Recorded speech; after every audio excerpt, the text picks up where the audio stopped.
So hello students, welcome to my next class of geotechnical engineering 2. ఈ క్లాస్లో మన topic వచ్చేసి stability of slopes or otherwise slope stability. So slope stability చదివే ముందు మనం basically angle of repose అంటే ఏదో చూసుకుందాం. సో ఇక్కడ ఈ విధంగా మీకు పిక్చర్ డిస్ప్లే అయింది కదా, ఇక్కడ డ్రై శాండ్ ఒక చోట పోర్ చేసామనుకోండి. సో అది స్టేబుల్గా ఉండడానికి మ్యాక్సిమం యాంగిల్ ఎంత తీసుకుంటుంది? ఏదైనా లూజ్ మెటీరియల్ స్టేబుల్గా ఉండడానికి అక్కడే దాన్ని అంటే షేర్ వల్ల అక్కడి నుంచి డ్రైన్ ఆఫ్ అవ్వకుండా అక్కడే ఉన్నట్టు ఎంత మ్యాక్సిమం యాంగిల్ని అది తీసుకోగలుగుతుంది. Steepest angle formed by loose material అనమాట. So it is known as angle of slope. ఇక్కడ మీరు చూస్తున్నట్టయితే మ్యాక్సిమం ఇది ఈ శాండ్ ఏదైతే ఉందో ఈ శాండ్ ఈ స్ట్రక్చర్ని ఫామ్ చేస్తుంది. దీనికంటే ఎక్కువ స్టీప్ అయిపోయింది అనుకోండి, అదేమైపోతుంది, స్లైడ్ అయిపోతుంది ఈ మట్టి అంతే కదా. సో ఎక్కడైతే స్లైడ్ అవ్వకుండా స్టేబుల్గా ఉంటుందో ఆ మట్టి, ఆ లూజ్ మెటీరియల్, ఆ డ్రై శాండ్, ఆ ఇసుక, ఓకేనా, ఈ యాంగిల్ ఏదైతే ఫామ్ అవుతుందో ఈ యాంగిల్ మనం యాంగిల్ ఆఫ్ రిపోజ్ అని చెప్పేసి అంటాము. సో దీంట్లో grain to grain frictional contact అనేది ఈ విధంగా ఉంటుందన్నమాట. సో మరీ ఎక్కువగా కాకుండా మరీ అసలు కాంటాక్ట్ లేకుండా అలా ఉండదు. సో ఒక పార్షియల్లీ వాటి మధ్యలో ఫ్రిక్షన్ అనేది లై చేస్తుంది. దాని ద్వారా అది వాటి మధ్యలో ఉండే గ్రెయిన్స్ అనేది స్లైడ్ అవ్వకుండా, ఓకే, డిస్ప్లేస్ అవ్వకుండా ఒకదాని నుంచి ఒకటి అది హెల్ప్ఫుల్ అవుతుంది అన్నమాట. సో అదే మీరు వెట్ శాండ్ చూసినట్టయితే, వెట్ శాండ్ అంటే దేంట్లో అయితే మాయిశ్చర్ ఉంటుందో, వాటర్ ఉంటుందో, దాంట్లో మనం చూసినట్టయితే యాంగిల్ ఆఫ్ రిపోజ్ అనేది చాలా పెరిగి ఉంటుంది. ఓకే, ఎందుకంటే ఏదైతే వాటర్ ఉంటుందో అది మాయిశ్చర్, అది గ్రెయిన్ పార్టికల్స్ని హోల్డ్ చేస్తుంది. సర్ఫేస్ టెన్షన్ అనేది దాంట్లో ఎక్కువగా ఉంటుంది. ఓకే, సర్ఫేస్ టెన్షన్ వల్ల ఇక్కడ ఏమవుతుంది, గ్రెయిన్ టు గ్రెయిన్ కాంటాక్ట్ అనేది పెరిగిపోతుంది. సో ఇక్కడ మీరు సెకండ్ ఫిగర్ చూసినట్టయితే surface tension of thin film of water holds grains together. ఆ వాటర్ ఏం చేస్తుంది, ఆ గ్రెయిన్స్ ఏవైతే ఉన్నాయో, శాండ్ పార్టికల్స్ ఏవైతే ఉన్నాయో వాటిని గట్టిగా హోల్డ్ చేస్తుంది. దాని తర్వాత వాటర్ శాచురేటెడ్ శాండ్ చూడండి, అంటే ఏదైతే శాండ్ టోటల్లీ వాటర్తో శాచురేట్ అయిపోతుందో అండ్ వాటర్ కంటెంట్ అనేది దాంట్లో more than required, wet sand కంటే కూడా చాలా ఎక్కువ అయిపోతుంది అనమాట. అప్పుడు ఏమవుతుంది, మనం ఎప్పుడైతే పోర్ చేస్తామో అది వాటర్తో పాటు గ్రెయిన్ పార్టికల్స్ కూడా ఫ్లో అవుతాయి. సో మీరు ఇక్కడ పిక్చర్ చూసినట్టయితే water completely surrounds all grains, eliminates grain to grain contact అనేది వెళ్ళిపోతుంది. కాబట్టి ఏదైతే డ్రై శాండ్ వల్ల యాంగిల్ ఆఫ్ రిపోజ్ ఫామ్ అయిందో, ఏదైతే వెట్ శాండ్ వల్ల యాంగిల్ ఆఫ్ రిపోజ్ ఫామ్ అయిందో దానికంటే కూడా చాలా తక్కువగా ఉంటుంది. సో అది వెట్ సాచురేటెడ్ శాండ్. సో ఇప్పుడు మన ఎయిమ్ ఏంటి, స్లోప్ స్టెబిలిటీ అనాలిసిస్ చేయడంలో మన ఎయిమ్ ఏంటి అసలుకి అంటే, so first point to understand the development and form of natural slopes. So ఒకటి వచ్చేసి న్యాచురల్లీ ఫామ్ అయ్యే స్లోప్ అనమాట ఎక్కడైనా కానీ. ఒకటి వచ్చేసి ఆర్టిఫిషియల్లీ మనం మన పర్పస్ ఫుల్ఫిల్ చేయడానికి ఏదైనా వాటర్ బాడీని లోపలికి ఎంటర్ అవ్వకుండా ప్రివెంట్ చేయడానికి ఆర్టిఫిషియల్గా స్లోప్ ఇవ్వడం, దాన్ని మన ఎంబాంక్మెంట్స్ అని చెప్పేసి అంటాం కదా. సో ఇక్కడ ఏంటంటే ఏవైతే న్యాచురల్ స్లోప్స్ ఉంటాయో వాటికి స్టెబిలిటీ అనేది ఆటోమేటిక్గా రిటైన్ అయిపోయి ఉంటుంది అనమాట. ఎందుకంటే చాలా ప్రాసెస్లో అది పాస్ అయిన తర్వాతే అది ఫైనల్లీ ఆ పొజిషన్కి వస్తుంది. సో న్యాచురల్ స్లోప్స్ ఏవైతే ఫామ్ అయ్యాయో, ఎక్కడైతే డెవలప్ అవుతాయో వాటిని అర్థం చేసుకోవడము ఈ యొక్క స్లోప్ స్టెబిలిటీ అనాలిసిస్ ఒక ఎయిమ్ అనమాట. ఏవైతే డిఫరెంట్ న్యాచురల్ ఫీచర్స్ ఫామ్ అవుతున్నాయో, ఓకే, ఆ ఫామ్ అవ్వడానికి రెస్పాన్సిబుల్ ఏంటి, ఓకే, ఆ ప్రాసెసెస్ ఆ విధంగా జరగడానికి ఏ విధంగా అంటే ఏది రెస్పాన్సిబుల్ అని చెప్పేసి మనం అండర్స్టాండ్ చేసుకోవడము ఈ స్లోప్ స్టెబిలిటీ అనాలిసిస్లో ఒక ఎయిమ్ అనమాట. To assess the stability of slopes under short term and long term conditions. Short term conditions అంటే కన్స్ట్రక్షన్ లాంటి conditions, okay. Long term conditions అంటే పర్మనెంట్లీ, ఓకేనా, లేకపోతే throughout the year, throughout the season అని చెప్పేసి అనుకోండి, ఆ విధంగా. Okay, to assess the stability of slopes under short term conditions. Assess చేయడం అంటే బేసికల్లీ అంచనా వేయడం అనమాట. సో ఏవైతే స్లోప్స్ ఉంటాయో వాటి యొక్క స్టెబిలిటీ సంబంధించి ఎంత స్లోప్ ఉండాలి, ఎంత గ్రేడియంట్ ఉండాలి and okay angle of repose అనేది ఎంత ఉండాలి అని చెప్పేసి మనం అంచనా వేయడం బేసిక్గా. అండ్ థర్డ్ పాయింట్ చూసుకున్నట్టయితే to assess the possibility of land slides అంటే బేసికల్లీ చదువుంటారు కదా ఈజీలో. సో ఏం లేదు, ఏవైతే మౌంటైన్స్ నుంచి sudden fall of mass of the earth కానీ రాక్ కానీ జరుగుతుందో వాటిని మనం ల్యాండ్ స్లైడ్స్ అంటాం. అంటే ఆబ్వియస్లీ గ్రావిటీ వల్ల అండ్ షియర్ ఫోర్స్, ఫ్రిక్షన్ అనేది అంతా ఉండకపోవడం వల్ల ఈ విధంగా జరుగుతూ ఉంటుంది. అప్పుడప్పుడు ఏదైనా ఎక్కువగా అంటే లోడ్స్ పడినప్పుడు అయినా కానీ, ఏదైనా మూమెంట్ జరిగినప్పుడు అయినా కానీ, లేకపోతే క్లైమేట్ టెంపరేచర్ వల్ల అయినా కానీ, ఎప్పుడైతే స్ట్రెస్సెస్ డెవలప్ అవుతాయో అప్పుడు ఈ విధంగా ల్యాండ్ స్లైడ్స్ అనేవి జరుగుతూ ఉంటాయి. సో సడన్గా ఏదైతే సాయిల్ ఉంటుందో మౌంటైన్స్ దగ్గర, లేకపోతే రాక్స్ ఉంటాయో అవి డిసింటిగ్రేట్ అయ్యి కిందకి పడిపోతూ ఉండడమే ల్యాండ్ స్లైడ్ అని చెప్పేసి అంటారు. So involving natural or existing engineered slopes. Okay. So ఏవైతే ల్యాండ్ స్లైడ్స్ న్యాచురల్ స్లోప్స్లో కానీ లేకపోతే ఆల్రెడీ ఎగ్జిస్ట్ అయ్యి ఉండే ఇంజనీర్డ్ స్లోప్స్లో కానీ ఇన్వాల్వ్ అయ్యి ఉంటే దాని యొక్క అంచనా, దాని యొక్క అంటే ఎంత మేరకు జరగవచ్చు అని చెప్పేసి అంచనా వేయడం అనమాట. And to analyse landslides and to understand failure mechanisms, ల్యాండ్ స్లైడ్స్ని అర్థం చేసుకోవడం అండ్ అదేవిధంగా ఫెయిల్యూర్ మెకానిజమ్స్ ఏవైతే ఉన్నాయో వాటిని అర్థం చేసుకొని వాటి నుంచి ప్రొటెక్ట్ అవ్వటం. And the influence of environmental factors, environmental factors వల్ల ఇవన్నీ జరుగుతూ ఉంటాయి కదా, ఏవైతే డిసింటిగ్రేషన్ ఆఫ్ రాక్స్ అయినా కానీ లేకపోతే ల్యాండ్ స్లైడింగ్ కానీ లేకపోతే ఇంకా అదర్ డిజాస్టర్స్ మౌంటైన్ దగ్గర అవుతూ ఉంటాయి కదా. సో వాటిని అనలైజ్ చేయడము, అవి అవ్వకుండా కేర్ఫుల్గా వాటిని ప్రొటెక్ట్ చేయడము, దాని ద్వారా కింద మౌంటైనియస్ ఏరియాస్ ఏవైతే ఉంటాయో అక్కడ షెల్టర్స్లో ఉంటారు కదా వాళ్ళని ప్రొటెక్ట్ చేయడము. To enable the redesign of failed slopes and the planning and design of preventive and remedial measures, ఏవైతే మనం డిజైన్ చేసామో స్లోప్స్ని వాటిలో ఫెయిల్యూర్ అనేది వచ్చేసింది. సో ఎందుకు వచ్చింది, ఎలా వచ్చింది, ఏ విధంగా రీడిజైన్ చేయాలి, అనలైజ్ చేసి మళ్ళీ దాన్ని ఇంప్లిమెంట్ చేయడము, రీడిజైన్ చేయడము అండ్ అదేవిధంగా సరిపడా ప్రివెంటివ్ రెమెడికల్ మెజర్స్ అనేది తీసుకోవాలి. రెమెడీ అంటే తెలుసు కదా, బేసికల్లీ ఏదైనా క్యూర్ కోసము మనం వాడే ఒక మెడిసిన్ అన్నమాట. రెమెడికల్ మెజర్స్, ఓకే, ప్రివెంటివ్ మెజర్స్ అలాగే కూడా ఎక్కడైతే అవసరమో రెమెడికల్ మెజర్స్, ప్రివెంటివ్ మెజర్స్ వాటిని తీసుకోవడము. అండ్ అదేవిధంగా to study the effect of seismic loadings అంటే ఏంది, earthquake loadings on slopes and embankments, slopes దగ్గర ఎంబాంక్మెంట్స్ దగ్గర ఏ విధంగా ఎఫెక్ట్ ఉంటుంది సీస్మిక్ లోడింగ్స్ అని చెప్పేసి స్టడీ చేయడము మన యొక్క ఎయిమ్లో భాగం. The slopes whether natural or artificial may be infinite slopes, finite slopes. Okay, so అది న్యాచురల్ స్లోప్ అయినా కానీ ఆర్టిఫిషియల్ స్లోప్ అయినా కానీ 2 టైప్స్లో ఉంటాయి అనమాట. న్యాచురల్ స్లోప్లో కూడా ఇన్ఫినిట్ అండ్ ఫినైట్ స్లోప్స్ ఉంటాయి, ఆర్టిఫిషియల్లో కూడా ఈ విధంగా 2 టైప్స్లో క్లాసిఫై ఉంటాయి. ఇన్ఫినిట్ స్లోప్స్ అంటే, ఇన్ఫినిట్ స్లోప్ టర్మ్ ఏం చెప్తుందంటే it is use to design a constant slope of infinite extent, ఒక కాన్స్టెంట్ స్లోప్ అనమాట, అది ఎండ్ అవ్వనిది. Long slope of the face of the mountain, దానికి ఎగ్జాంపుల్ ఏంది, ఏదైతే ఫేస్ ఆఫ్ ది మౌంటైన్ నుంచి లాంగ్ స్లోప్ ఉంటుందో అదే దానికి ఒక ఇన్ఫినిటీకి ఎగ్జాంపుల్ అనమాట, దానికి ఒక ఎండ్ అనేది ఉండదు. ఫినైట్ స్లోప్స్ అంటే వాటి ఒక ఎక్స్టెంట్ అనేది ఉంటుంది, లిమిట్ అనేది ఉంటుంది. ఓకే, ఫర్ సపోజ్ మనం ఆర్టిఫిషియల్లీ స్లోప్స్ ఆఫ్ ఎంబాంక్మెంట్స్ ప్రొవైడ్ చేస్తాం కదా, లేకపోతే ఎర్త్ డ్యామ్స్ ఏవైతే కన్స్ట్రక్ట్ చేస్తామో అవి ఫినైట్ స్లోప్స్కి ఎగ్జాంపుల్స్. స్లోప్ స్టెబిలిటీ ఇందాక డిస్కస్ చేస్తాను. సో బేసికల్లీ స్లోప్ స్టెబిలిటీ మన టాపిక్ పేరే ఇది.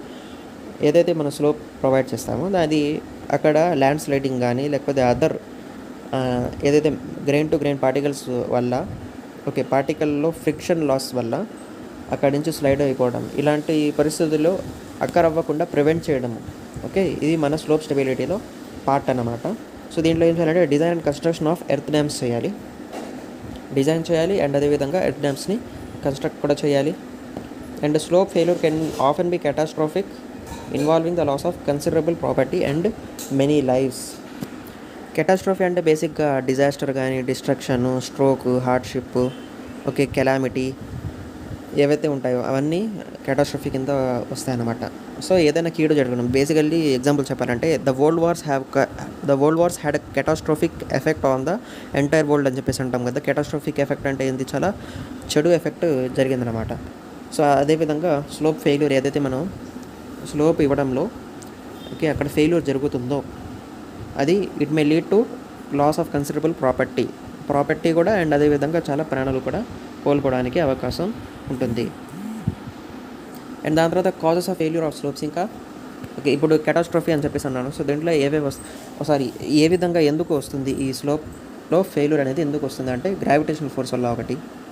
Okay, obviously earth gravitational force అనేది centre of the mass towards the centre of mass అనే మనకి పుల్ చేస్తుంది. సో అందుకని బేసికల్లీ కిందకి వెళ్ళడానికి అది ప్రయత్నిస్తుంది. ఓకే, ఆ వెయిట్ ఆఫ్ ద పార్టికల్స్ ఏమవుతుంది, weight of the particles, okay, దాని యొక్క మాస్ కాదు దాని యొక్క వెయిట్. ఓకే, వెయిట్ అంటే ఏంది, ఏదైతే మాస్ ఉంటుందో దాంతో యాక్సిలరేషన్ డ్యూ టు గ్రావిటీ కూడా కన్సిడర్ అయ్యి మల్టిప్లై అవుతుంది. సో అప్పుడు దాన్ని కిందకి పుల్ చేయడానికి ట్రై చేస్తుంది కదా. And force due to seepage water means, so basically seepage losses అని చెప్పేసి ఒక టర్మ్ మీరు ఉన్నారు కదా G1 చదివేటప్పుడు. సో బేసికలీ దీంట్లో సీపేజ్ అంటే జనరల్లీ ఏదైతే వాటర్ లేకపోతే ఏదైతే లిక్విడ్ ఉంటుందో అది హోల్స్ నుంచి కానీ ఏదైతే గ్యాప్ స్పేసెస్ ఉంటాయో వాయిడ్స్ నుంచి కానీ ఎస్కేప్ అయిపోవడాన్ని మనం జనరల్లీ సీపేజ్ అని చెప్పేసి అంటాము. సీపేజ్ లాసెస్ అని చెప్పేసి కూడా మనం వినుంటాం అనమాట. సో బేసికల్లీ ఏదైతే రిజర్వాయర్ ఉంటుందో, ఏదైతే కెనాల్ ఉంటుందో అక్కడి నుంచి ఆ సోర్సెస్ నుంచి వాటర్ అనేది ఎప్పుడైతే గ్రౌండ్ ద్వారా అంటే సప్లై అవుతుందో అప్పుడు వాటర్ యొక్క ఇన్ఫిల్ట్రేషన్ జరుగుతుంది అన్నమాట అట్ పర్టికులర్ పాయింట్. అది జరిగి వాటర్ ఒక లాంగిట్యూడినల్ మూమెంట్ బదులు లాటరల్ మూమెంట్ అనేది అయిపోతుంది. సో దాని ద్వారా some extent of water, some amount of water అనేది మనకు లాస్ అయిపోతుంది. సో అటువంటి వాటినే మనం సీపేజ్ లాసెస్ అని చెప్పేసి అంటాము. బేసికలీ ఇరిగేషన్ వాటర్ రిసోర్సెస్ ఇంజనీరింగ్లో కూడా మనం ఈ టర్మ్ని చదువుతాము.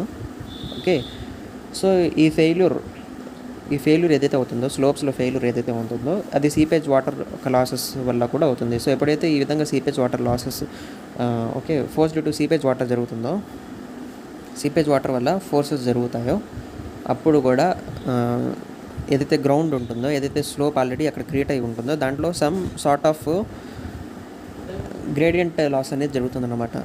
ఓకే, దాంట్లో ఒక అనీవెనిటీ అనేది వచ్చేస్తుంది. దాంట్లో అది సమ్ సార్ట్ ఆఫ్ డిస్ప్లేస్మెంట్ అనేది తీసుకుంటుందో, డిస్ప్లేస్ అయిపోతుంది. దాని యొక్క ఒరిజినల్ పొజిషన్ అటైన్ తర్వాత స్టెబిలిటీ ఉంటుందో, సో దాంట్లో సమ్ చేంజెస్ అనేది వచ్చేస్తుంది. సో ఏదైతే సీపేజ్ వాటర్ ఉంటుందో అది ఫోర్స్ వల్ల ఏమవుతుంది, ఆ స్లోప్లో ఏదైతే ఉంటుందో దాంట్లో సమ్ చేంజెస్ అనేది వచ్చేస్తాయి. ఓకే, సో ఇప్పుడు ఈ సీపేజ్ వాటర్ లాసెస్ని మనం ఏ విధంగా ప్రివెంట్ చేస్తామంటే, ఒకటి వచ్చేసి వాటర్ టేబుల్ ఏదైతే ఉంటుందో వాటర్ టేబుల్ని దాని యొక్క లెవెల్ని రైజ్ చేయడం ద్వారా కూడా చేయవచ్చు. ఓకే, దాని తర్వాత erosion of the surface of slopes due to flowing water. Okay, water ఏదైతే ఫ్లో అవుతుందో దానివల్ల ఇందాక చూపించాను కదా ఎగ్జాంపుల్ వెట్ సాచురేటెడ్ శాండ్ అని చెప్పేసి. సో ఎప్పుడైతే వాటర్ ఆ విధంగా ఫ్లో అవుతుందో దాని యొక్క ఫోర్స్తో ఏదైతే సాయిల్లో శాండ్లో గ్రెయిన్ పార్టికల్స్ ఉంటాయో వాటితో కూడా ఫ్లో అయిపోతాయి. సో దాన్నే మనం బేసికల్లీ ఎరోషన్ అని చెప్పేసి అంటాము. Okay, the flowing of top layer of the soil particles. And fourth point వచ్చేసి the sudden lowering of water adjacent to a slope. Okay, ఆ స్లోప్కి అడ్జసెంట్గా ఉంటే ఏదైతే వాటర్ బాడీ ఉంటుందో దాని యొక్క వాటర్ లెవెల్లో ఏమైపోతుంది, తక్కువ అయిపోవడం అనేది జరుగుతుంది. ఓకే, దాంట్లో సడన్ లోవరింగ్ జరగడం అనేది అవుతుంది.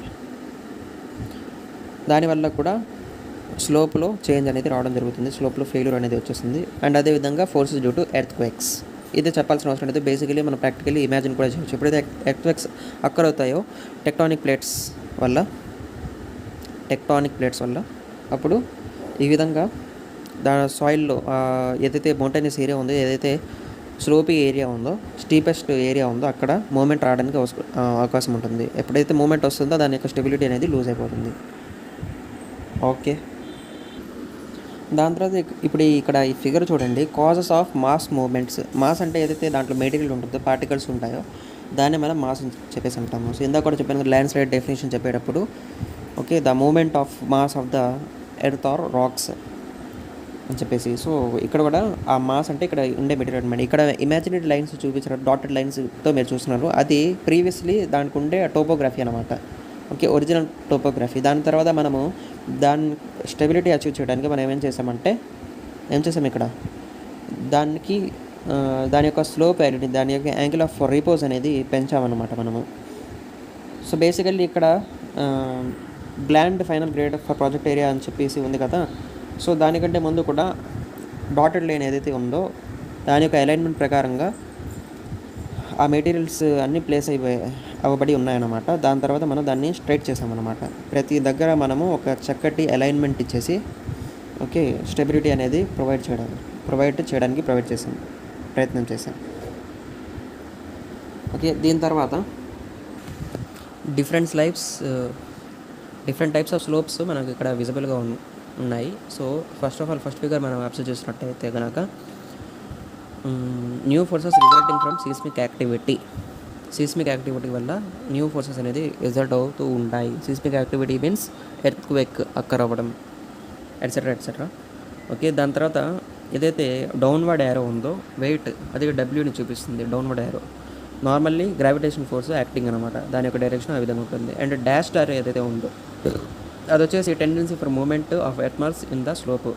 సో ఎర్త్మార్క్స్ ఒకవేళ మూవ్ అయితే ఏ విధంగా మూవ్ అవ్వచ్చు అని చెప్పేసి దాని యొక్క డైరెక్షన్ని, దాని యొక్క మూమెంట్ ఫ్లోని చూపిస్తుంది. ఇప్పుడు సెకండ్ డయాగ్రామ్ దగ్గర వస్తే high ground water level causes seepage forces in the direction of potential slope moment. ఏదైతే పొటెన్షియల్ స్లోప్ మూవ్మెంట్ ఉంటుందో అన్నిటికంటే డౌన్వర్డ్ ఏరో చూడండి.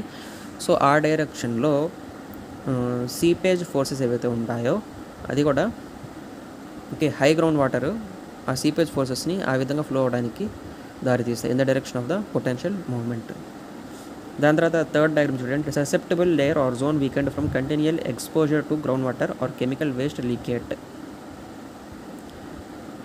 ఏదైతే జోన్ కింద చూపించబడిందో డయాగ్రామ్ ససెప్టబుల్ జోన్ లేయర్ అని చెప్పేసి చూపించబడింది. ససెప్టబుల్ అంటే ఏదైతే హార్మ్ అవ్వడానికి అవకాశం ఉంటుందో, ఇన్ఫ్లుయెన్స్ అవ్వడానికి అవకాశం ఉంటుందో, సో అదనేది అది ఆ జోను కంటిన్యూయల్ ఎక్స్పోజర్ వల్ల వీకర్ అయిపోయిందనమాట. కంటిన్యూయల్ ఎక్స్పోజర్ దేనికి, గ్రౌండ్ వాటర్కి లేకపోతే కెమికల్ వేస్ట్ లీకేట్కి ఎక్స్పోజ్ అయిపోయి అక్కడ ఆ జోన్ అనేది వీక్ అయిపోతుంది. దాని తర్వాత ఫోర్త్ డయాగ్రామ్ చూసినట్టయితే temporary are permanent excavation for construction of project. ఏదైనా ప్రాజెక్ట్ అక్కడ మనం ఇంప్లిమెంట్ చేస్తున్నాం, స్టార్ట్ చేసాము, like pipe line, building basement లాంటిది, అప్పుడు మనం టెంపరీ ఎక్స్కవేషన్ అనేది ఈ విధంగా చేసుకుంటాం అనమాట. ఓకే, న్యూ లోడింగ్ అనేది పైనుంచి ఆ విధంగా ఇస్తాము అండ్ దాని ద్వారా స్టెబిలిటీని చెక్ చేస్తాం. అండ్ ఫైనల్లీ మనం చూస్తున్నట్టయితే ఎర్త్ అండ్ డ్యామ్, ఇది ఒక డ్యామ్ అనమాట. దాని తర్వాత పక్కన ఉండేది రిజర్వాయర్. దాని యొక్క ఫ్లోని ఈ విధంగా స్లోప్ ద్వారా మనం రెజిస్ట్ చేస్తాము. ఓకే, ఫస్ట్ లేయర్ని షెల్ అంటాము, మధ్యలో ఉండేది కోరు, థర్డ్ దానికి అంటే అడ్జసెంట్గా ఉండేది రివర్కి అడ్జసెంట్గా, రిజర్వాయర్కి అడ్జసెంట్గా ఉండేది shell. Forces that act on earth slopes, ఏవైతే ఎర్త్ స్లోప్స్ ఉంటాయో వాటిలో ఏవే ఫోర్సెస్ యాక్ట్ అవుతూ ఉంటాయి. ఫస్ట్ ఇన్ఫినిట్ స్లోప్లో చూడండి, ఎక్కడైతే ఇన్ఫినిటీ ఉంటుందో స్లోప్ లైక్ మౌంటైనస్ ఏరియాస్లో అక్కడ కాంపోనెంట్ ఆఫ్ వెయిట్ అనేది ఏ విధంగా ఎక్కడ యాక్ట్ అవుతుంది, అది కూడా టువార్డ్స్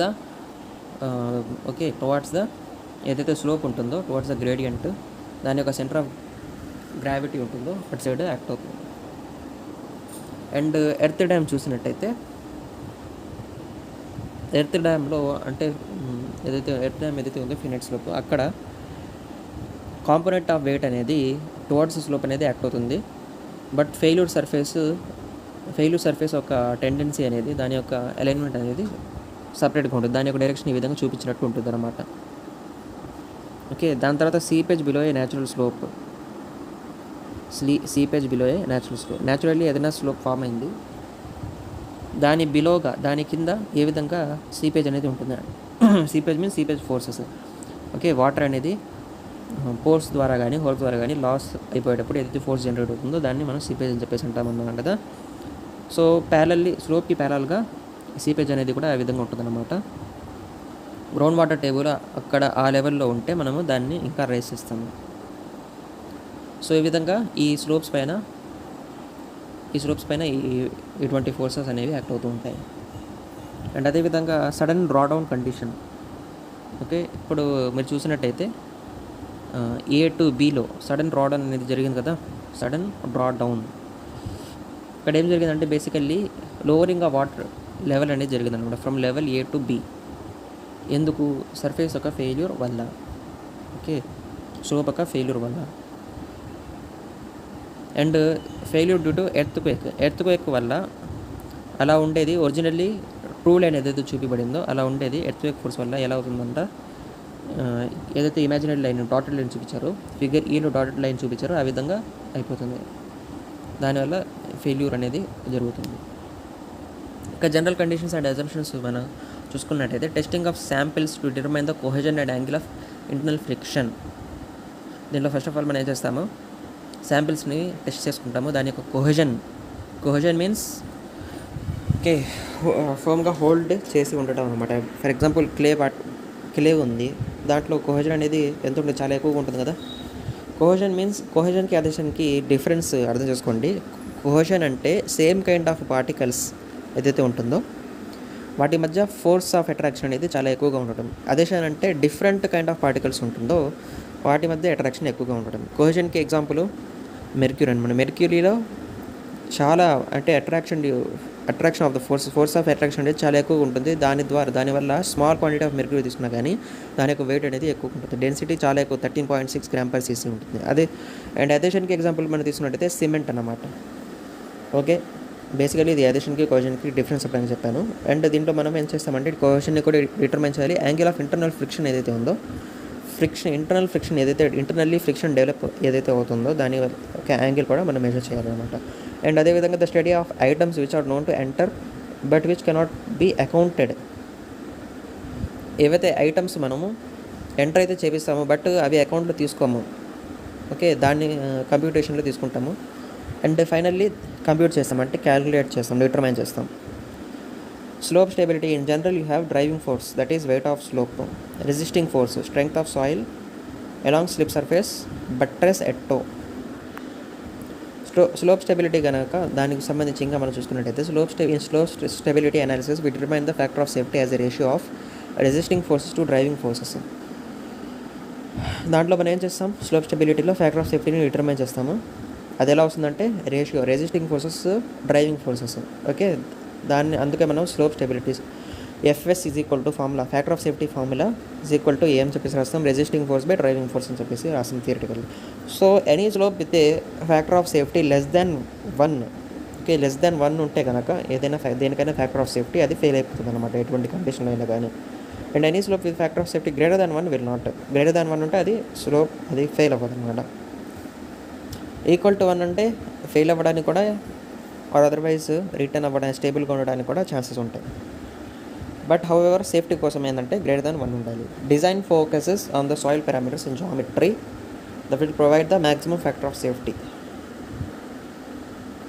సాయిల్ పారామీటర్స్ పైన ఏవైతే డిజైన్ ఫోకసెస్ చేస్తామో మనము ఆ సాయిల్ యొక్క జామెట్రీ పైన కూడా, కానీ geometry means study of shape, okay, and structure, దాని యొక్క సైజు, అదంతా కూడా జామెట్రీ కిందకు వస్తుంది అనమాట. సో దాన్ని బట్టి మనం డిజైన్ చేయడము, మ్యాక్సిమం ఫ్యాక్టర్ ఆఫ్ సేఫ్టీ ఏ విధంగా అచీవ్ అవుతుందో సాయిల్ పారామీటర్స్ జామెట్రీని దాని విధంగా మనం డిజైన్ చేయడం. Sometimes analysis of an existing slope will be what is called a parametric study. Existing slope already అక్కడ ఉండే స్లోప్లే మనం స్టడీ చేస్తే దాన్ని మనం పారామెట్రిక్ స్టడీ అని చెప్పేసి కూడా అంటాము.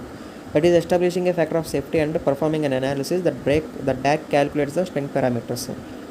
సో అక్కడే ఉండి పారామెట్రిక్ స్టడీ చేసి మనము ఫ్యాక్టర్ ఆఫ్ సేఫ్టీని ఎస్టాబ్లిష్ చేసి అనాలిసిస్ చేసి దాని ద్వారా స్ట్రెంగ్త్ పారామీటర్స్ అనేది క్యాలిక్యులేట్ చేయొచ్చు. The engineer will then determine his or her confidence level as to whether or not the soil has that strength through experience, lab and or field data. దాని ద్వారా engineer అనేది అతని confidence level అనేది determine చేసుకోవచ్చు అనమాట. ఒకవేళ సాయిల్కి సరిపడే strength ఉందా లేదా అని చెప్పేసి ఎక్స్పెరిమెంట్స్ చేసి ల్యాబ్లో కండక్ట్ చేసి tests and field data, field reports అన్ని తీసుకొని ఇవన్నీ మనం సాయిల్ యొక్క స్ట్రెంగ్త్ డిటర్మైన్ చేయొచ్చు అనమాట. The shear strength of soil is assumed to follow Coulomb's law, okay. So basically Coulomb's law మనకి ఏం చెప్తుంది, సేమ్ లైన్లో ఉండే 2 ఎలక్ట్రికల్లీ చార్జ్డ్ పార్టికల్స్ వాటి యొక్క మధ్యలో, అంటే వాటి మధ్యలో ఏదైతే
సో కూలుమ్స్లో బేసికల్లీ మనకి ఏం చెప్తుందంటే ఏదైనా 2 ఎలక్ట్రికల్లీ చార్జ్డ్ పార్టికల్స్ సేమ్ లైన్లో లై ఉంటే వాటి మధ్యలో ఏదైతే అమౌంట్ ఆఫ్ ఫోర్స్ ఉంటుందో దాన్ని క్వాంటిఫై చేస్తుంది అనమాట. దాన్ని మెజర్ చేయడమే దీని యొక్క మెయిన్ పర్పస్.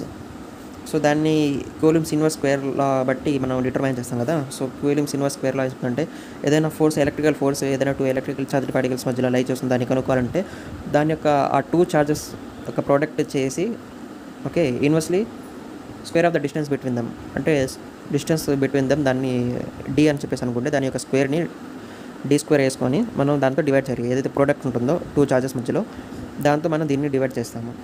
సో అదే ఒక స్టేట్మెంట్ ఉంది, అదంతా మనకు అవసరం లేదు. సో బేసికల్లీ ఓకే ఫోర్స్ అనేది క్వాంటిఫై చేయడము అదే ఇక్కడ మనకు కూలుంబ్స్లో చెప్పేది. సో ఇక్కడ shear strength of the soil అనేది కూడా కూలుంబ్స్లాను ఫాలో అవుతుందన్నమాట. ఎస్ అంటే ఇక్కడ షియర్ స్ట్రెంగ్త్ అని చెప్పేసి అనుకుంటే C dash means effective unit cohesion అనమాట. ఏదైనా 2 పార్టికల్స్ మధ్యలో attraction forces okay effective unit cohesion. Sigma dash అంటే effective normal stress on the surface of the rupture. And 5 dash means effective angle of metal friction. Okay sigma అంటే total normal stress, U అంటే pore water pressure. ఈ విధంగా S is equal to C dash plus sigma dash tan phi dash అవుతుంది. ఈ ఫార్ములాని గుర్తుపెట్టుకోవాలి. Shear strength of the soil based on Coulomb's law అంటే మీరు ఈ ఫార్ములా ఓకేనా రాయాలి. S is equal to C dash plus sigma dash tan phi dash. And next factor of safety. Okay factor of safety with respect to shearing strength, factor of safety with respect to cohesion. This is termed as factor of safety with respect to height. So ఈ రెండింటి వల్ల కూడా factor of సేఫ్టీని మనం determine చేయాలి, shearing strength వల్ల and cohesion వల్ల కూడా. Okay factor of safety with respect to shearing strength may be written as ఈ విధంగా. Okay C dash plus sigma dash tan phi dash by tau. Tau అంటే ఇక్కడ average value of mobilised shear strength. ఇక మిగతా values as it is తెలిసినవే. Okay FS అంటే with respect to shear strength factor of safety, FC అంటే with respect to కోహెజన్. So the shear strength mobilised at each point on a failure surface may be written as tau is equal to c dash by fs plus sigma dash tan phi dash fs. Okay ఈ formula నుంచి మీరు tau determine చేయాలని చెప్పేసి అనుకోండి. ఎఫ్ఎస్ని ఏం చేస్తారు, మీరు ఇటు డినోమినేటర్ సైడ్ పంపించేస్తారు, దాని ద్వారా ఈ ఫార్ములా అనేది అప్టైన్ అవుతుంది. సో ఈ ఫార్ములా నుంచి ఈ ఫార్ములా అనేది అప్టైన్ అయ్యింది అనమాట బేసికల్లీ. ఒకవేళ ఇంకా సింప్లిఫై చేసామనుకోండి, tau is equal to CM dash plus sigma dash tan phi m dash అవుతుంది. ఓకే ఇది ఎలా వచ్చిందంటే ఫ్యాక్టర్ ఆఫ్ సేఫ్టీతో ఎప్పుడైతే మనం డివైడ్ చేస్తామో ఓకే ఇప్పుడు సిఎం అంటే ఏమైంది ఇక్కడ మొబైలైజ్డ్ కోహెజన్ అయింది. ఓకే అదేవిధంగా 5m ఏమవుతుంది, మొబైలైజ్డ్ యాంగులర్ ఫ్రిక్షన్ అవుతుంది. ఫ్యాక్టర్ ఆఫ్ సేఫ్టీతో డివైడ్ చేసిన తర్వాత దాన్ని సింగిల్ వేరియబుల్లో రాయాలంటే ఈ విధంగా రాయొచ్చు. సో ఇక్కడ సిఎం డాష్ అంటే సి డాష్ బై ఎఫ్ఎస్ ఇక్కడ కింద ఇవ్వడం జరిగింది. సో ఈ విధంగానే రిమెంబర్ చేసుకోవచ్చు. ఓవరాల్గా shear strength mobilised at each point మనం కనుక్కోవాలంటే టౌ వాల్యూ కనుక్కోవాలంటే ఈ విధంగా కనుక్కుంటాము. And stability analysis of infinite slope in sand. Okay infinite slope ఉంది, ఓకే అప్పుడు మనం దాని యొక్క స్టెబిలిటీని ఏ విధంగా స్టడీ చేస్తాము. సో ఇప్పుడు ఇక్కడ మనం అబ్జర్వ్ చేస్తే సర్ఫేస్ అనేది ఇక్కడ లై చేస్తుంది అనమాట. ఇక్కడ ఇది సర్ఫేస్ అనేది ఇక్కడ లై చేస్తుంది మనకు. ఓకే దాని తర్వాత దాని యొక్క వెయిట్ ఆఫ్ ద శాండ్ అనేది వర్టికల్లీ డౌన్వర్డ్స్ యాక్ట్ అవుతుంది. ఓకే వర్టికల్లీ డౌన్వర్డ్స్ ఎప్పుడైతే వెయిట్ ఈ విధంగా యాక్ట్ అవుతుందో దాని రియాక్షన్ అనేది కూడా ఆపోజిట్ సైడ్లో యాక్ట్ అవుతుంది. సో సిమిలర్లీ హారిజాంటల్ ఫోర్సెస్లో కూడా మనం చూసుకున్నట్టయితే P1 ఒక సైడ్ యాక్ట్ అవుతుంది, అంతే అమౌంట్లో P1 అనేది ఇంకో సైడ్ ఈ విధంగా యాక్ట్ అవుతుంది. అప్పుడే కదా స్టేబుల్గా ఉంచేది. ఎప్పుడైతే applied force is equal to obtained force అవుతుందో అప్పుడు ఆ మెటీరియల్ అనేది స్టెబిలిటీ అచీవ్ చేస్తుంది, స్టేబుల్గా ఉంటుంది. సో ఎంతైతే వెయిట్ యాక్ట్ అవుతుందో అంతే రియాక్షన్ అనేది వర్టికల్లీ అప్వర్డ్స్ డెవలప్ అవుతుంది. ఇకపోతే ఈ సర్ఫేస్ ఏదైతే ఉందో అది హారిజాంటల్తో బీటా యాంగిల్ని మేక్ చేస్తుంది. సో అదేవిధంగా వర్టికల్లీ మనం చూసుకున్నట్టయితే వర్టికల్లీ ఆర్ ఉంటే ఓకే ఈ సర్ఫేస్ యొక్క ఇంక్లినేషన్ వల్ల ఓకే దాంట్లో ఫోర్స్ అనేది ఏ విధంగా వస్తుంది, వర్టికల్ ఫోర్స్ సిగ్మా ఎం డాష్ వస్తుంది. ఓకే సిగ్మా ఎం డాష్ వస్తుంది. సో అప్పుడు ఆర్కి సిగ్మా ఎం డాష్కి మధ్యలో ఏదైతే ఇక్కడ ఈ సర్ఫేస్ ఒక ఇంక్లినేషన్ యాంగిల్ ఉంటుంది బీటా, ఇక్కడ కూడా అంతే ఉంటుంది beta. Okay hope you understand. ఇక్కడ బీటా ఉంటే ఇక్కడ కూడా బీటా ఉంటుంది, ఇక్కడ కూడా బీటా ఉంటుంది. అండ్ దాని తర్వాత ఈ సర్ఫేస్కి అలాంగ్గా యాక్ట్ అయ్యే ఫోర్స్ షియర్ ఫోర్స్ టౌ.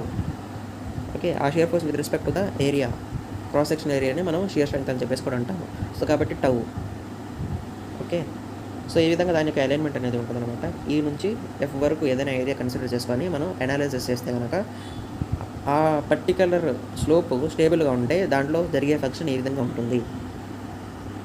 ఇంకా moving further, the slice is an equilibrium. చెప్పాను కదా ఈక్విలిబ్రియంలో ఉంది, స్టాటిక్ పొజిషన్లో ఉంది, రెస్ట్ పొజిషన్లో ఉంది, ఏదైనా చెప్పండి. ఓకే స్టేబుల్గా ఉంది. The weight and reaction are equal in magnitude. Weight కింద నుంచి డెవలప్ అయ్యే రియాక్షన్ ఆర్ రెండు మ్యాగ్నిట్యూడ్లో ఈక్వల్గా ఉన్నాయి అండ్ ఆపోజిట్ ఇన్ డైరెక్షన్లో ఆపోజిట్గా, అది వర్టికల్లీ డౌన్వర్డ్స్ ఉంటుంది, ఇది వర్టికల్లీ అప్వర్డ్స్ ఉంటుంది. They have a common line of action which passes through the centre of the base AB. ఒక కామన్ లైన్ ఆఫ్ యాక్షన్ అనేది లై చేస్తుంది అనమాట, అది సెంటర్ ఆఫ్ ద ఏబీ నుంచి పాస్ అవుతుంది. Okay, centre of the AB నుంచి పాస్ అవుతుంది. Okay, common line of action చూసారు కదా. సో దీని యొక్క లైన్ ఆఫ్ యాక్షన్ ఇదే అనమాట. ఈ డబ్ల్యూ ఎక్కడైతే లైన్లో యాక్ట్ అవుతుందో అదే లైన్లో ఆర్ కూడా యాక్ట్ అవుతుంది, ఆర్ కూడా అదే లైన్లో యాక్ట్ అవుతుంది. సో అదే కామన్ లైన్ ఆఫ్ యాక్షన్ అంటే. The lateral forces must be opposite and equal and their line of action must be parallel to the sloped surface. ఏవైతే lateral forces ఉన్నాయో ఇక్కడ మనం చూసినట్టయితే P1 ఓకే P1 ఉన్నాయి కదా, సో ఆ రెండు ఆపోజిట్గా ఉండాలి బట్ ఈక్వల్గా ఉండాలి. లైన్ ఆఫ్ యాక్షన్ అంటే అనేది స్లోప్డ్ సర్ఫేస్ ఏదైతే ఉందో దానికి ప్యారలల్గా ఉండాలన్నమాట, అప్పుడే అది స్టేబుల్గా ఉండగలుగుతుంది, ఈక్విలిబ్రియంలో ఉండగలుగుతుంది. And the normal and shear stresses on plane AB are sigma N dash, ఇది నార్మల్ స్ట్రెస్ అనమాట. Normal stress on plane AB ఇది sigma N dash is equal to gamma Z cos square b. Z అంటే ఇక్కడ ఏంది, ఈ datum head ఉంది కదా, అంటే ఈ height from bottom to top ఏదైతే ఉంది ఇక్కడ మనం చూపించారు కదా, సారీ, సో ఈ హైట్ అండ్ బీటా తెలుసు మనకు. అండ్ అదేవిధంగా గామా అంటే effective unit weight of the sand అనమాట. అది శాండ్ యొక్క ఓకే యూనిట్ వెయిట్ బట్టి డిపెండ్ అయి ఉంటుంది, డెన్సిటీ అదర్ వర్డ్స్లో చెప్పారంటే బేసికల్లీ. సో దాన్ని మనం మెజర్ చేసుకోవాల్సి వస్తుంది, అది శాండ్ ఒక క్లాసిఫికేషన్ బట్టి ఉంటుంది దాని యొక్క యూనిట్ వెయిట్ అనేది. అండ్ అదేవిధంగా ఈ full resistance is mobilized on plane AB, the shear strength S of the soil per Coulomb's law is S is equal to sigma N dash tan phi dash. ఒకవేళ resistance అనేది plane ఏబీలో ఫుల్గా కనుక mobilise అవుతూ ఉంటే అప్పుడు shear strength అనేది ఈ విధంగా దాని యొక్క ఫార్ములా రాస్తామన్నమాట. బేసికల్లీ సిగ్మా ఎన్ డాష్ మనం తెలుసుకున్నాం, దాని నుంచి షియర్ స్ట్రెంగ్త్ తెలుసుకోవాలంటే సిగ్మా ఎన్ డాష్ ఇంటూ టాన్ ఫై చేయాలి బేసికల్లీ, అంతే. ఆల్రెడీ ఏదైతే నార్మల్ స్ట్రెస్ ఉందో దాన్ని మనం టాన్ ఫైతో మల్టిప్లై చేస్తాము. Where tau is equal to S, okay shear strength will be is equal to S. Substituting for S and sigma N dash we have gamma Z cos beta sine beta is equal to gamma Z cos square beta tan phi dash. ఈ విధంగా tan beta అనేది tan phi డాష్కి equal అవుతుంది. So ఫైనల్గా మనం ఏం రాయొచ్చు, FS is equal to tan phi dash by tan beta అని చెప్పేసి రాయవచ్చు. ఓకే, ఎందుకంటే factor of safety of infinite slopes in sand may be written as, infinite slopes దగ్గర ఫ్యాక్టర్ ఆఫ్ సేఫ్టీ ఓకే 1 వచ్చినా కానీ సరిపోతుంది. సో ఆ విధంగా FS is equal to infinite slopes దగ్గర tan phi dash by tan beta అవుతుంది. And ఇప్పుడు stability analysis of infinite slopes in clay కనుక మనం ఇప్పుడు దాకా మనం శాండ్ సంబంధించి చూసాము, ఇప్పుడు క్లే సంబంధించి చూసినట్టయితే so basically vertically downwards W అనేది యాక్ట్ అవుతుంది అండ్ దానికి రియాక్షన్ సిగ్మా వి అనేది డెవలప్ అవుతుంది. అండ్ దానికి నార్మల్గా ఏదైతే స్లోప్డ్ సర్ఫేస్ ఉందో దానికి నార్మల్గా యాక్ట్ అయ్యే స్ట్రెస్ అనేది sigma N, okay normal stress. And వీటి మధ్యలో హైట్ హెచ్ అని చెప్పేసి అనుకుంటే అండ్ ఇంక్లినేషన్ యాంగిల్ ఏదైతే స్లోప్డ్ సర్ఫేస్కి హారిజాంటల్ మధ్యలో యాంగిల్ లై చేస్తుందో దాన్ని బీటా అని చెప్పేసి అనుకున్నాము. సో అప్పుడు sigma v, okay sigma v అంటే ఇక్కడ ఎంత అవుతున్నప్పుడు ఏదైతే వర్టికల్ రియాక్షన్ అవుతుందో అంటే వర్టికల్లీ అప్వర్డ్ డెవలప్ అయ్యిందో line of action of W దగ్గర డెవలప్ అయ్యిందో అది గామా జెడ్ ఇంటూ కాస్ బీటాకి ఈక్వల్ అవుతుంది. Okay, the depth at which the shearing stress and shearing strength are equal is called the critical depth. ఎక్కడైతే shearing stress shearing strength ఈ రెండు equal అయిపోతాయో అంటే ఎంతైతే దానిలో స్ట్రెంగ్త్ ఉందో అంతే మేరకు దాంట్లో స్ట్రెస్ వచ్చింది అనుకుంటే ఏమైపోతుంది, అప్పుడు స్టేబుల్ అయిపోతుందా లేదా, సేఫ్ అయిపోతుందా లేదా. సో దాన్ని మనం క్రిటికల్ డెప్త్ అని చెప్పేసి అంటాం. సో ఎప్పుడైతే షియర్ స్ట్రెస్ అనేది దాని కెపాసిటీ దాని యొక్క స్ట్రెంగ్త్ని మించేసి వచ్చేస్తే అప్పుడు అది ఫెయిల్యూర్కి గురవుతుంది. ఓకే, అంటే దట్ మీన్స్ క్రిటికల్ డెప్త్ని ఎక్సీడ్ అయితే ఫెయిల్యూర్ అయిపోతుంది, అది ఇక్కడ బేసికల్లీ చెప్పాలనుకున్నాను. అండ్ దానికి సంబంధించిన ఎక్స్ప్రెషన్ మనం చూసుకున్నట్టయితే the developed shearing stress as tau is equal to CM dash plus sigma dash tan phi m dash. Under conditions of no seepage and no pore pressure, the stress components on plane at depth h and parallel to the surface of the slope are tau is equal to gamma h sin beta cos beta and అదే విధంగా sigma dash is equal to gamma h cos square beta. ఇప్పుడు substituting these stress expressions in the equation above and simplifying we have okay ఇప్పుడు ఈ tau first equation tau second equation రెండింటిని 1 and 2 ఈక్వేషన్స్ని equate చేసుకుంటే కనుక మనకు ఏమొస్తుందంటే ఓవరాల్గా CM dash is equal to gamma H cos square beta into tan beta minus tan phi M dash అవుతుంది. దాని నుంచి ఎన్ఎస్ ఈజ్ ఈక్వల్ టు ఏం రాయచ్చు అంటే మనము CM dash by gamma H అని చెప్పేసి రాయచ్చు. దాని నుంచి ఏమవుతుంది cos square beta into tan beta minus tan phi ఎం డాష్. సిఎం డాష్తో ఎప్పుడైతే మనం గామా హెచ్ని డివైడ్ చేస్తాము అప్పుడు ఈ విధంగా వాల్యూ అనేది జనరేట్ అవుతుంది. ఎన్ఎస్ అంటే ఇక్కడ బేసికల్లీ ఫ్యాక్టర్ ఆఫ్ సేఫ్టీ అనమాట. హెచ్ అంటే ఇక్కడ అలవబుల్ హైట్ చూపించాను కదా, హెచ్ అలవబుల్ హైట్, ఇక్కడ allowable height. And stability number and is designed as NS stability number or otherwise factor of safe. Okay, stability number NS అంటే stability number, factor of safety కాదు. This dimensionless number is proportional to the required cohesion. ఏదైతే cohesion ఉంటుందో దానికి ప్రొపోర్షనల్గా ఉంటుంది అనమాట. అంటే cohesion increase అవుతుంటే ఈ స్టెబిలిటీ నెంబర్ కూడా ఇంక్రీజ్ అవుతూ ఉంటుంది. అండ్ హైట్ ఏదైతే ఉందో దానికి ఇన్వర్స్లీ ప్రపోర్షనల్. హైట్ ఎంతైతే పెరుగుతుందో స్టెబిలిటీ అనేది కూడా అంతే తగ్గుతుంది. In equation 10.7 the factor of safety with respect to the friction is unity. Okay, friction అనేది factor of safety with respect factor of safety ఫ్రిక్షన్తో డివైడ్ చేస్తే కనుక అది 1 వస్తుంది. That will be equal to 1. The stability number with respect to cohesion may be written as, ఒకవేళ కోహెషన్కి రెస్పెక్ట్గా మనం రాసినట్టయితే C'/FC gamma H that is equal to గా² beta into tan beta minus tan φ' అవుతుంది. ఇక్కడ CM' అనేది C'/FC చేస్తే కనుక ఓకే ఈ విధంగా కూడా రాయొచ్చు.